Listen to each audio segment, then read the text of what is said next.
Estaba en el punto más alto que iba a pisar en su vida, y se dio la vuelta para bajarse. 22 años, un disco propio sonando en la radio, una telenovela que medio país veía cada noche. Una cachetada de novela que 30 años después todavía circula por internet, cuadro por cuadro.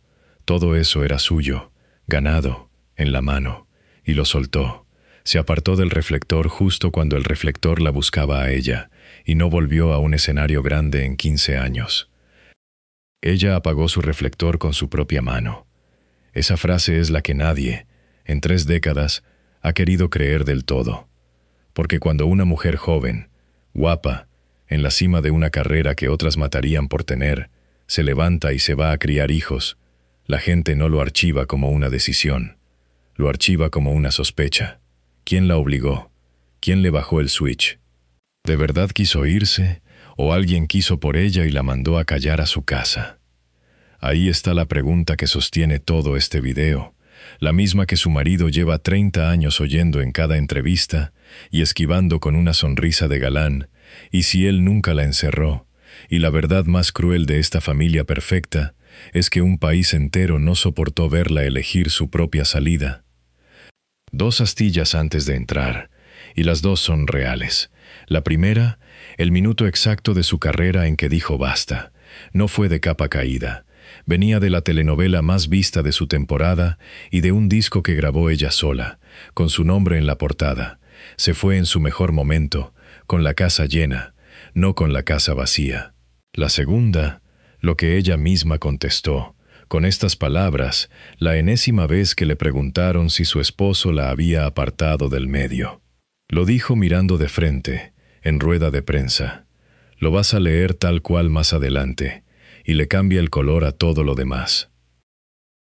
Empecemos por el contraste que nadie termina de entender.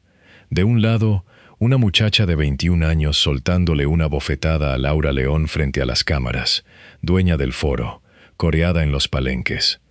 Del otro, esa misma mujer 15 años después, sentada en la sala de su casa, defendiéndose de un país que insiste en que ella no decidió nada de su propia vida. Entre esas 2 imágenes hay un hueco enorme. Este video existe para meterse en ese hueco y no salir hasta tocar el fondo. Para entender por qué esa decisión pesó como pesó, hay que ver de dónde venían los 2, porque no venían del mismo lugar, aunque acabaran en el mismo altar el mismo día, frente a las mismas cámaras.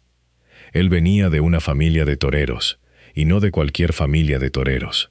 Su padre, Manuel Capetillo, fue una de las figuras más importantes del toreo mexicano y español de su época, con presencia también en cine y telenovelas durante la época dorada. Murió en 2009. Su madre, María del Carmen Vázquez Alcaide, de origen español, había sido actriz y antes de casarse con Manuel, había estado casada con otro torero de leyenda, Carlos Arruza, el Ciclón. Eduardo nació, entonces, en una casa donde una mujer con carrera artística propia ya llevaba generaciones conviviendo con hombres de fama y de riesgo. El molde familiar venía de mucho antes de que él existiera. Nacido en la Ciudad de México en abril de 1970, se subió muy pronto a otro tipo de ruedo, el de la música. En 1986, con 16 años, entró a Timbiriche a cubrir el hueco que dejó Benny Ibarra. No iba de relleno. Cantó solos que se volvieron himnos de toda una generación, con todos menos conmigo entre ellos. Y cuando se salió del grupo en 1989, para irse por su cuenta, ya tenía cara de galán de portada y voz de disco vendido. Un año después, la banda sonora de Alcanzar una estrella superó el 1.000.000 de copias. 1.000.000. Con ese número debajo del brazo, la televisión le abrió la puerta grande y no se la volvió a cerrar en 4 décadas. Ella venía de otro lado, pero por el mismo pasillo estrecho. Antes de ser Bibi Gaitán la de la radio, fue la niña que su madre, la maestra de ballet Silvia Barragán, subió a la barra a los 3 años, en una academia familiar donde se formaban bailarinas de clásico con certificación de la Royal Academy of Dance. El arte, en esa casa, no fue un accidente de casting de televisión.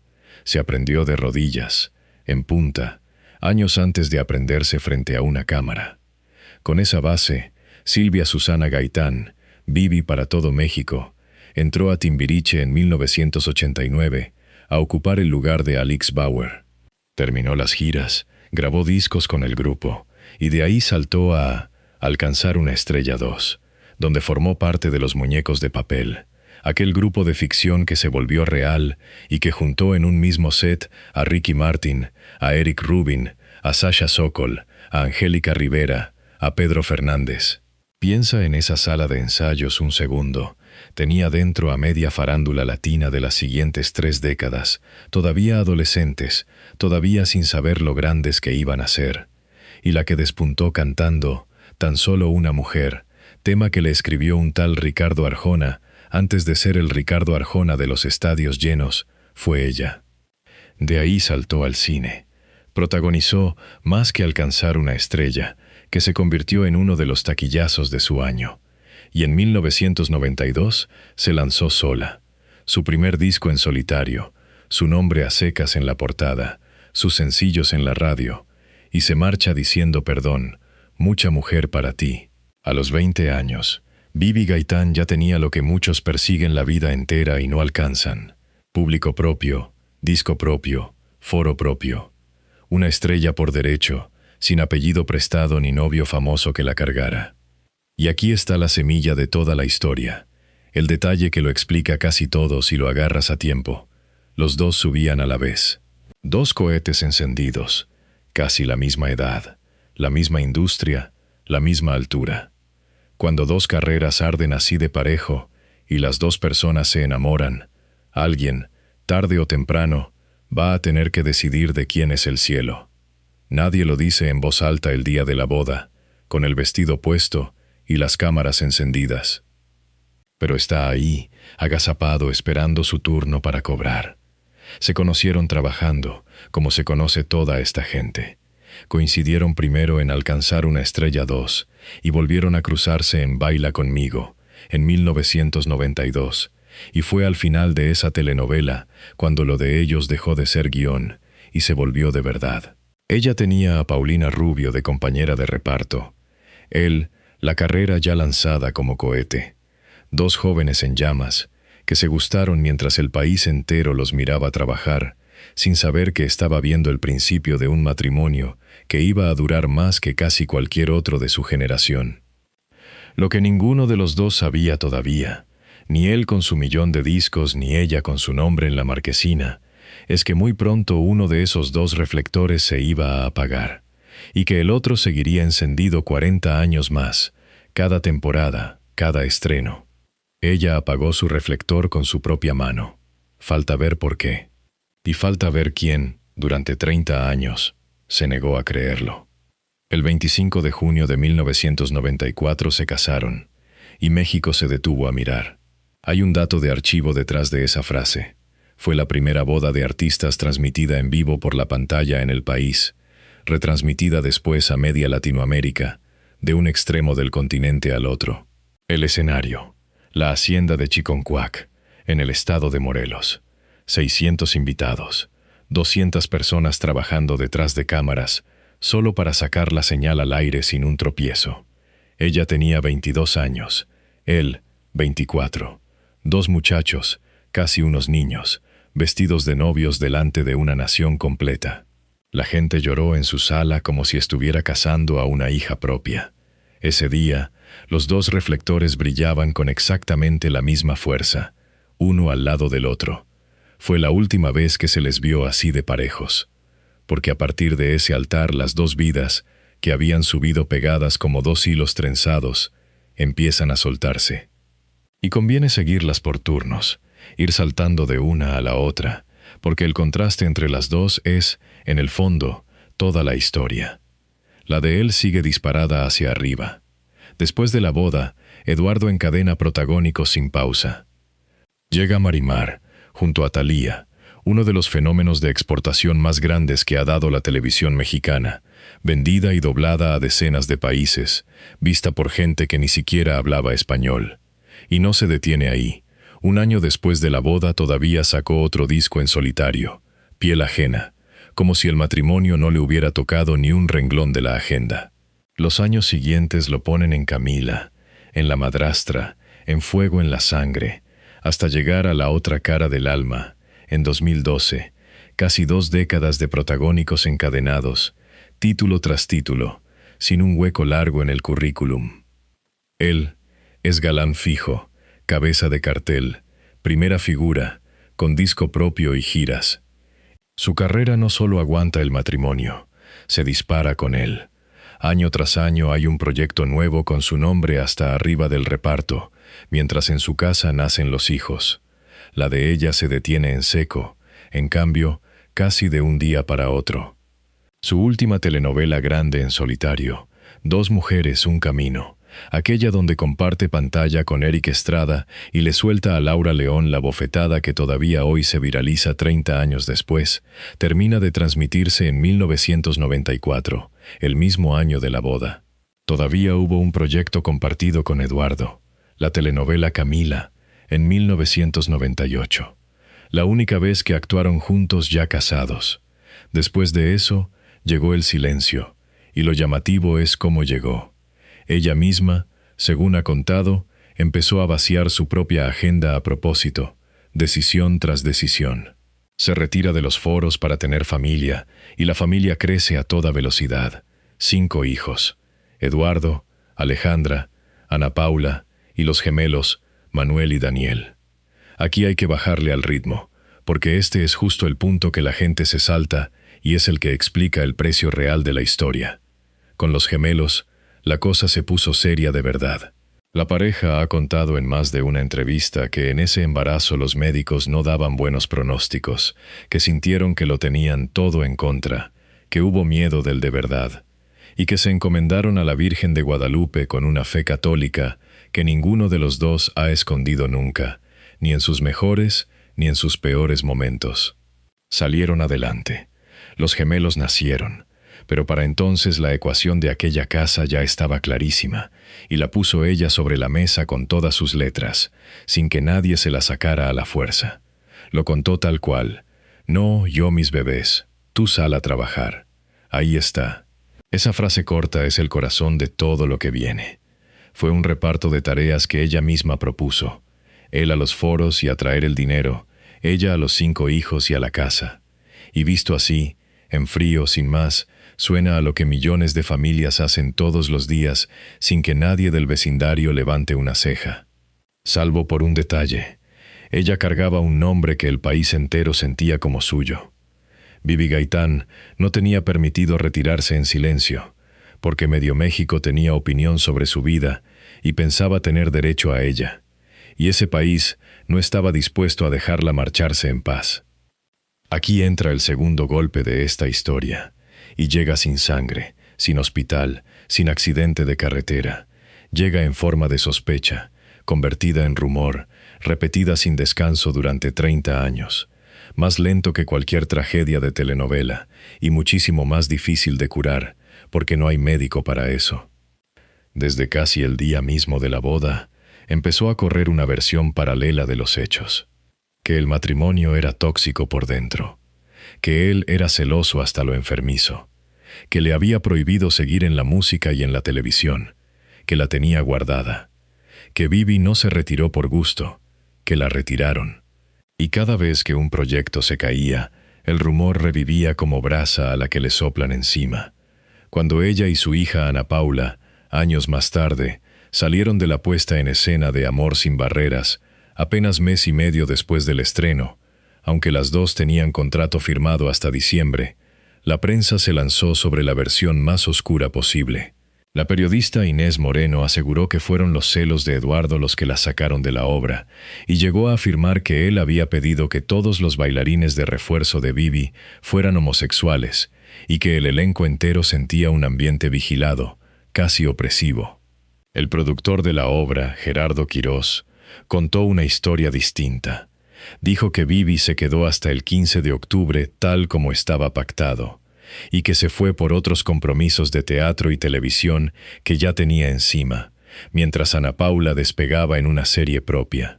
2 versiones, la misma salida, y hasta hoy ningún hecho comprobado que decida entre las dos. En 2023, cuando Bibi quedó fuera de otro proyecto, los titulares volvieron a apuntar exactamente al mismo sitio, los celos del marido. Y cuando en 2025 ella subió a redes una foto familiar en la que él no aparecía por ningún lado, medio internet dio por hecho, en cuestión de horas, un divorcio y toda una vida secreta de control. Aquí es donde hay que pisar con muchísimo cuidado, porque es facilísimo agarrar el rumor y venderlo como si fuera el titular confirmado. No lo es, y hay que decirlo claro. Lo honesto es poner las dos cosas sobre la mesa, una al lado de la otra, y dejar que tú decidas.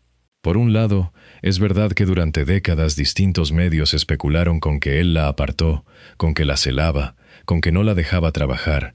Ese rumor existió, y se repitió hasta pegársele a Eduardo la etiqueta de machista, al nombre, como una lapa que ya no se despega. Por el otro lado está lo que dijeron los propios protagonistas, cada vez que se les preguntó de frente, sin rodeos. Y lo que dijeron va justo en dirección contraria al rumor. Ella lo negó una y otra vez, con paciencia de quien repite lo mismo por 20ª vez. Aseguró que Eduardo siempre fue cuidadoso con ella, pero jamás al punto de impedirle trabajar en cine, teatro o televisión. Su propio hermano, Chacho Gaitán, salió a desmentirlo con todas las letras. Dijo que todo eso son leyendas urbanas, que la pareja se ama, que tienen una familia preciosa y que se apoyan el uno al otro en todo. Hasta uno de sus hijos, el mayor, salió años después a contar públicamente la verdad de por qué su mamá había dejado de actuar, y su versión coincidía con la de ella, no con la del rumor. Y entonces Bibi soltó la frase que te prometí en el arranque, la que le cambia el color a todo lo demás. Cuando por enésima vez le preguntaron si su marido decidía por ella, contestó, palabra por palabra, nadie decide por mí, yo decido por mí. Yo tomo mis decisiones y las consecuencias las asumo. Léela otra vez, despacio, saboreándola. Las consecuencias las asumo. Esas son palabras de alguien que giró el switch con la mano firme, sabiendo con exactitud lo que dejaba atrás y dispuesta a pagar la factura entera.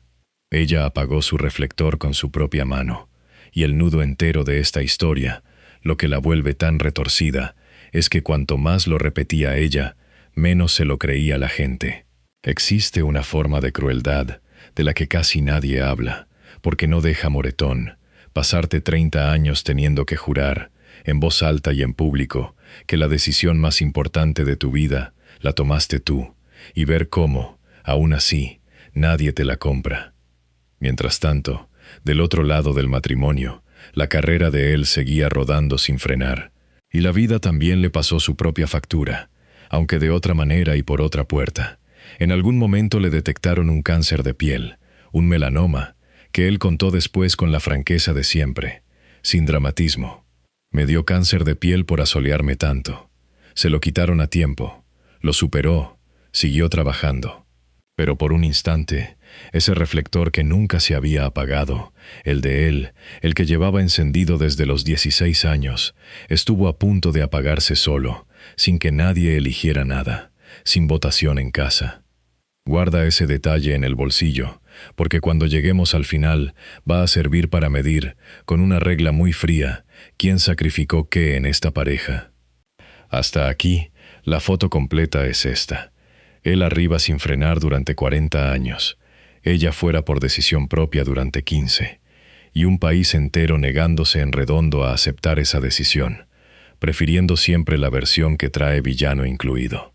Lo que todavía no sabemos es la parte que de verdad duele, la que explica el título. ¿Por qué una decisión tan común, tan de cualquier casa, se volvió imposible de creer justo cuando la tomó ella?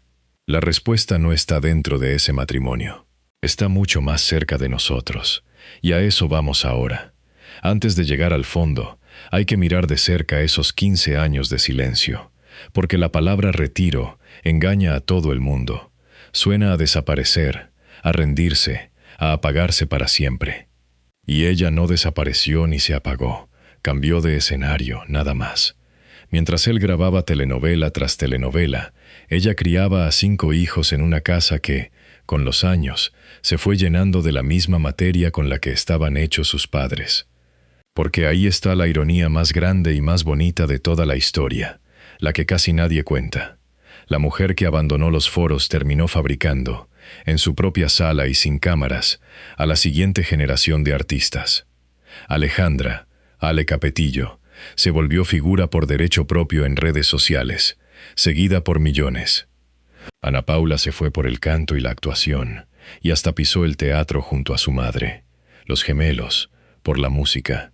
Y en 2025, 31 años exactos después de aquella boda que paralizó al país, la hija mayor se casó en un evento que volvió a poner a la prensa del corazón patas arriba, como un eco calcado de la boda de sus papás una generación atrás. Lo que Vivi supuestamente sacrificó no se perdió en el vacío, se transformó en 5 personas de carne y hueso.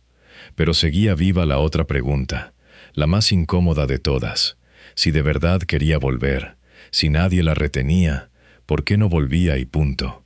Y aquí está la respuesta que casi nadie se molesta en dar, porque estropea el cuento. Sí volvió. Volvió varias veces, cuando le dio la gana. Después de 15 años lejos de los grandes escenarios, Vivi regresó como protagonista del musical Chicago. Se subió otra vez a las tablas, se plantó de nuevo bajo las luces, cantó y bailó delante del público que la había estado esperando. Volvió al teatro, actuó al lado de su propia hija, y no se quedó ahí. Con el tiempo abrió su propia academia de danza, Dance Study, heredera directa de la escuela de ballet de su madre.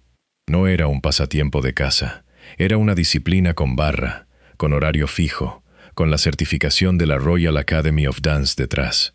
Ahí formó a sus propias hijas. Alejandra bailó ballet hasta los 17 años, gran parte de ese tiempo con su madre como maestra, y recuerda una frase que Vivi repetía sin excepción en cada clase: «Aquí no soy tu mamá, aquí soy tu maestra». Ana Paula también se formó en danza clásica bajo ese mismo techo. Esa rutina, espejo, barra, disciplina, 6 días a la semana, no encaja con el relato de una mujer apagada y sometida en su propia casa. Encaja con el de alguien al frente de su propio salón, dando órdenes, corrigiendo posturas, construyendo un reino del tamaño exacto que ella quiso construir. El retiro nunca fue una jaula sellada con candado por fuera. Fue una puerta que ella abría y cerraba cuando se le antojaba. Cada regreso demostraba por sí solo que podía hacerlo cuando quería.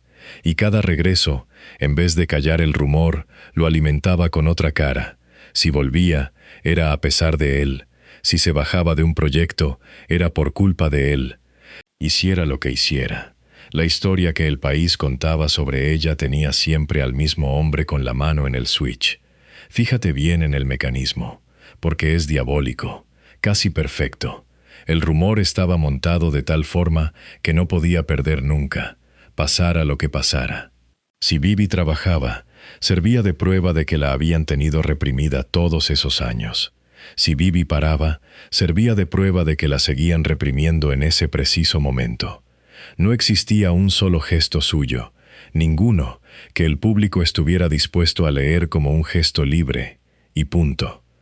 Ella apagó su reflector con su propia mano, y encima le tocó ver, año tras año, como cada vez que lo volvía a encender, alguien juraba por lo más sagrado que se lo habían encendido a la fuerza, que era una trampa, que había gato encerrado.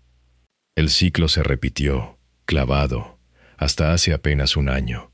En la primavera de 2025, la hija mayor, Alejandra, se casó por lo civil en Madrid, y Eduardo y Vivi no aparecieron en las fotos del evento. Bastó eso. En cuestión de días, Eduardo borró su cuenta de Instagram, Vivi dejó de mencionarlo en sus publicaciones familiares, y medio internet mexicano dio el matrimonio por roto, 31 años después de aquella boda transmitida en cadena nacional.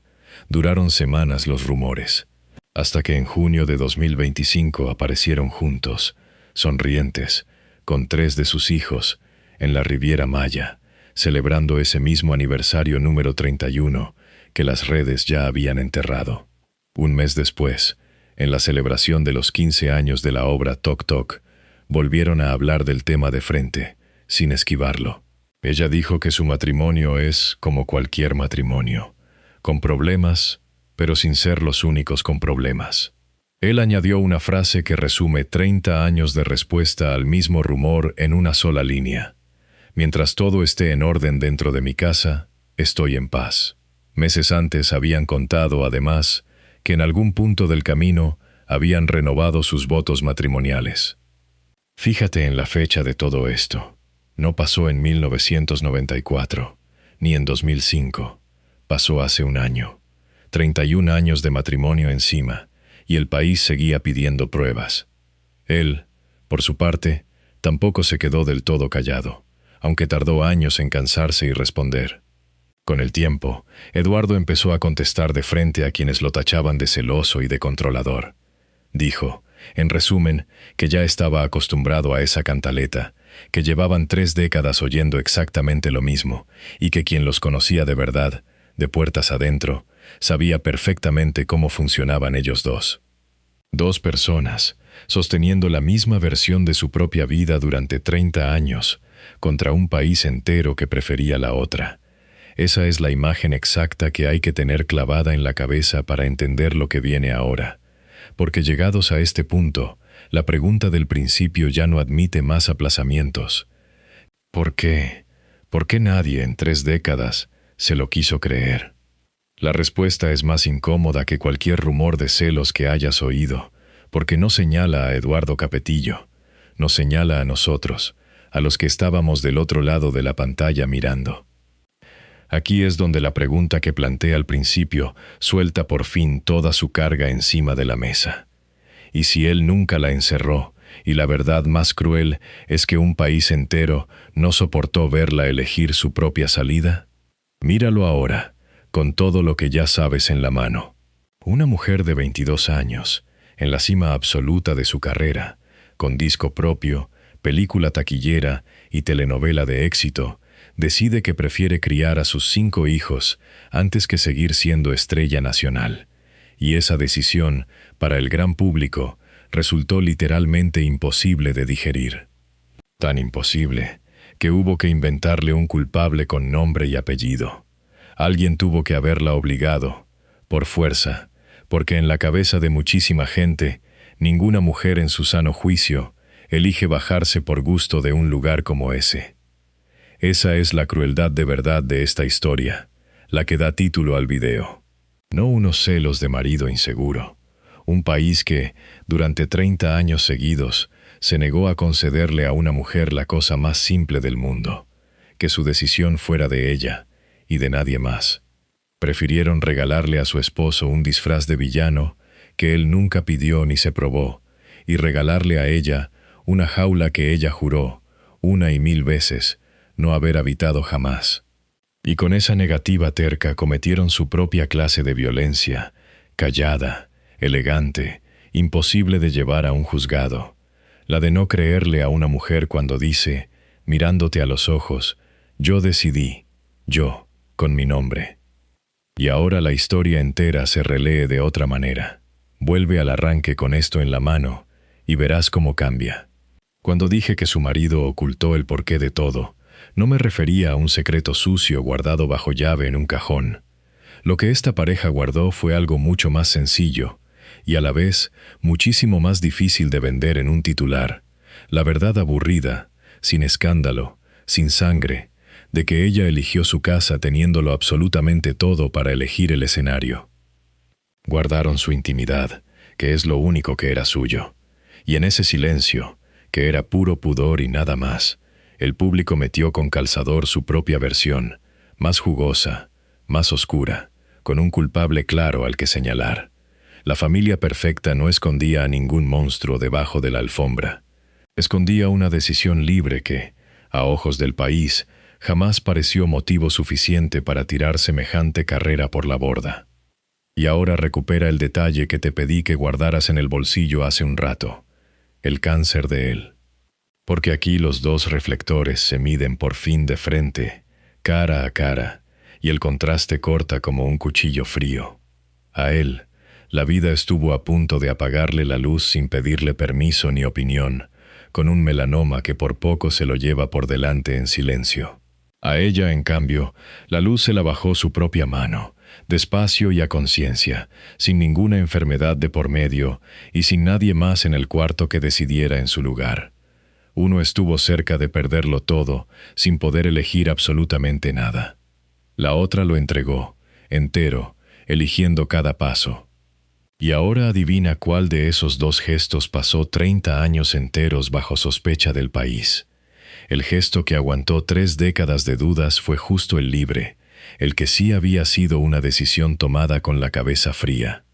Del susto involuntario de él, nadie dudó jamás. De la elección consciente de ella, dudó todo el mundo, y hace apenas unas semanas, ese reflector volvió a encenderse solo, sin que nadie se lo pidiera. Bibi subió un video ensayando ballet, 54 años cumplidos, en punta, con la misma disciplina de barra que le enseñó su madre. Lucero, que la vio crecer en esta misma industria, comentó sin poder creerlo. Pensó que era su hija. El clip se volvió viral en horas. Nadie la obligó a grabarlo. Nadie la obligó a subirlo. Lo hizo porque quiso, exactamente igual que 30 años antes, había decidido bajarse del escenario porque quiso. Mismo gesto, dirección contraria, la misma mano en el mismo switch. Ella apagó su reflector con su propia mano. 5 veces te lo he repetido a lo largo de este video, machacándotelo, y solo ahora, aquí, significa lo que de verdad tiene que significar. Esas no son palabras para tenerle lástima a una víctima. Son la descripción exacta de una mujer que hizo, a los 22 años, la cosa más difícil que puede hacer alguien que lo tiene todo en las manos, soltarlo a propósito, mirándolo, sin que se le caiga por accidente. Y que después tuvo que aguantar, década tras década, que le negaran hasta eso, el simple mérito de haberlo soltado ella, con su propia fuerza. Los datos para que queden clavados con clavo y no floten en el aire como opinión. La boda. 25 de junio de 1994. La primera transmitida en vivo en la historia de la televisión mexicana. 600 invitados, 200 personas detrás para sacarla al aire. Ella con apenas 22 años. La última telenovela grande, 2 mujeres, un camino, cerrada ese mismo 1994. En su punto más alto. 15 años largos fuera de los grandes escenarios antes de reaparecer en Chicago. 5 hijos criados en el camino. Y una frase suya, textual, dicha en rueda de prensa delante de todo el mundo. Nadie decide por mí, yo decido por mí, y las consecuencias las asumo. Esos son los hechos, con fecha y con fuente. El villano de la otra versión, en cambio, nunca tuvo un solo dato que lo sostuviera. Solo tuvo, de parte del público, unas ganas enormes de que existiera. Porque el villano era más cómodo, mucho más cómodo para todos. Era más fácil creer en un hombre celoso que en una mujer libre. Un marido malo cabe entero en un titular de 8 palabras y no obliga a pensar. Una mujer que renuncia a la gloria por gusto propio, en cambio, esa no cabe en ningún titular, esa incomoda, esa te obliga a preguntarte en voz baja, ¿qué habrías hecho tú en su lugar, si habrías tenido el valor? Y casi nadie quería hacerse esa pregunta, preferían el monstruo inventado. El monstruo era más descansado para todos menos para los 2 únicos que llevaban 30 años sabiendo la verdad de puertas adentro y viendo, resignados, cómo el país entero se negaba a comprársela. Así que la pregunta con la que te dejo apunta más para acá, para nuestro lado de la pantalla. Apunta a ti, y a mí, y a todos los que alguna vez miramos esa familia perfecta esperando, casi deseando, que escondiera algo podrido debajo. ¿Por qué nos cuesta tanto trabajo creer que alguien, simplemente, elija irse? ¿Por qué, cuando una persona lo tiene absolutamente todo, y aún así lo suelta, nuestra primera reacción no es admirarla, sino salir corriendo a buscar quién se lo quitó? Piénsalo con calma esta noche, sin prisa, porque la respuesta honesta dice muchísimo más de nosotros que de Bibi Gaitán. Ella ya hizo las paces con su decisión hace 30 años. Los que seguimos sin creerla somos el resto. Hay algo más que vale la pena mirar de frente antes de cerrar. Si aquella decisión hubiera sido una condena, 31 años después no habría luna de miel repetida en la Riviera Maya, ni votos matrimoniales renovados, ni una hija casándose y trayendo al mundo a la siguiente generación de Capetillo Gaitán. Las condenas no se celebran con aniversario, se cumplen y se acaban. Lo que esta familia ha sostenido durante 3 décadas, entre rumores, entre dudas, entre la prensa metiendo el dedo en la misma llaga una y otra vez, se parece más a algo elegido cada mañana que a algo padecido en silencio. Eso no borra los años de sospecha, ni el peso que ella sola cargó cada vez que tuvo que explicarse en una rueda de prensa. Pero sí cambia la pregunta final. Ya no es si él la encerró alguna vez, es cuánto tiempo más va a tardar el resto de nosotros en creerle a una mujer cuando dice, con su propia voz, que fue libre. Y quizá tú también cargas por ahí un reflector que apagaste con tu propia mano, sin que nadie te obligara. Un trabajo que dejaste cuando todos te decían que estabas loco. Una ciudad de la que te fuiste en tu mejor momento. Un sueño ruidoso, brillante, que cambiaste a propósito por una vida más callada y más tuya. Y quizá también a ti, alguna vez, alguien te miró con esa cara de lástima mal disimulada y te preguntó, ¿pero quién te obligó? Sin entender, sin querer entender, que no te obligó nadie, que fuiste tú, que a veces la decisión más fuerte y más valiente de toda una vida es justamente la de bajarse a tiempo. Si te ha pasado, aunque sea una vez, entonces ya sabes con exactitud cómo se sintió ella durante 30 años enteros. Cuéntamelo aquí abajo, en los comentarios. ¿Qué reflector apagaste tú, con tu propia mano? ¿Y quién se negó a creer que la decisión había sido tuya?